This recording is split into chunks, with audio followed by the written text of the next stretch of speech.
उस्ताद हकम तू पान के वडो सुगण तो समझी अजे मुजी गुजारत भंज ख़बर पवे।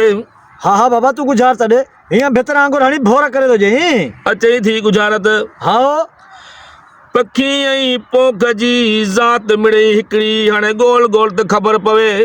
हाँ, पखी ऐं पोख जी ज़ात हिकिड़ी।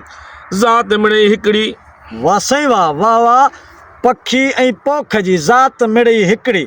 पखी पखी गेरो बचे मुजादा बचे पखी पखी पारेल बचे पखी कूंज बचे पखी आड़ी बचे पखी वाह साईं वाह। पखी बुलबुल बचे अल्लाह। पखी बाज बचे पखी झिरकी बचे पखी तोतो बचे पखी मोर डेल पखी। बचे मुंहिंजा बाबा बचे गोल गोल त ख़बर पवे। वाह साईं वाह वाह वाह। पखी पखी साईं वाह वाह वाह जो पखी। पखी ऐं पोख जी ज़ात हिकिड़ी। पखी ऐं पोख जी ज़ात मिड़े हिकिड़ी हाणे गोल गोल त ख़बर पवे। वाह साईं वाह। पखी ऐं पोख जी मिड़ी ज़ात हिकिड़ी। ज़ात हिकिड़ी पखी ऐं पोख। पोख जी बरसीन बचे पोख जी ग्वार बचे ज्वार मटर पोख जी बचे सारी पोख जी बचे मुंहिंजा मसूर पोख जी बचे अल्लाह पोख जी। का मिर्च का टमाटा पोख जी का बसर पोख जी। अञा परियां गोल गोल त ख़बर पवे। पोख जी पोख जी लाई बचे पोख जी लुणी बचे पोख जी मुठ बचे अल्लाह वाह साईं वाह। पोख जी राह बचे पोख जी थ्रेशर बचे पोख जी वंगार बचे अल्लाह वाह साईं वाह वाह वाह। पखी ऐं पोख जी ज़ात हिकिड़ी।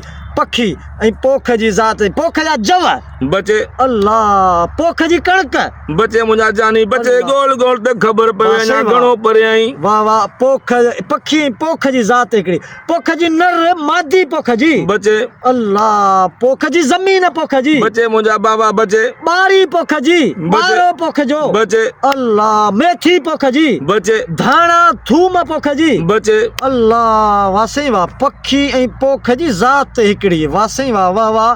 पखी ऐं पोख जी ज़ात मिड़ी हिकिड़ी। पखी वाह साईं वाह। सुरह पखी बचे अल्लाह। सुरह पखी भी कोन थी चए बचे बुलबुल पखी कोन थी चए। बचे मुंहिंजा बाबा अल्लाह, बचे गोल वाह गोल साईं त वाह। ख़बर पवे। पोख जी बरसिंग पोख जी बचे फुटी पोख जी बचे अल्लाह वाह साईं वाह। पखी पखी पखी कबूतर कोन थी चए। बचे मुंहिंजा पखी हेड़ो कोन थी चए। बचे पखी फूसड़ी कोन थी चए। बचे अल्लाह वाह साईं वाह। पखी पखी भौंतर तितर पखी कोन थी चए। वाह जो कई मुंहिंजा अदा मुंहिंजी गुजार तो भञी छॾी। ताड़ी ताड़ी ताड़ी, ताड़ी ताड़ी। सजी कर बाबा सजी कर। उस्ताद गुजार चए थी हाँ पखी ऐं पोख जी ज़ात मिड़े हिकिड़ी।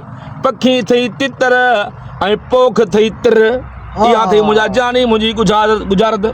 वाह साईं वाह वाह साईं वाह। पखी तितर पोख तिर पोख जा तिर तिर ऐं तितर मिड़ी ज़ात हिकिड़ी। मिड़ी ज़ात वाह मिड़े साईं हिकिड़ी वाह, वाह आदा। साईं वाह वाह वाह वाह वाह।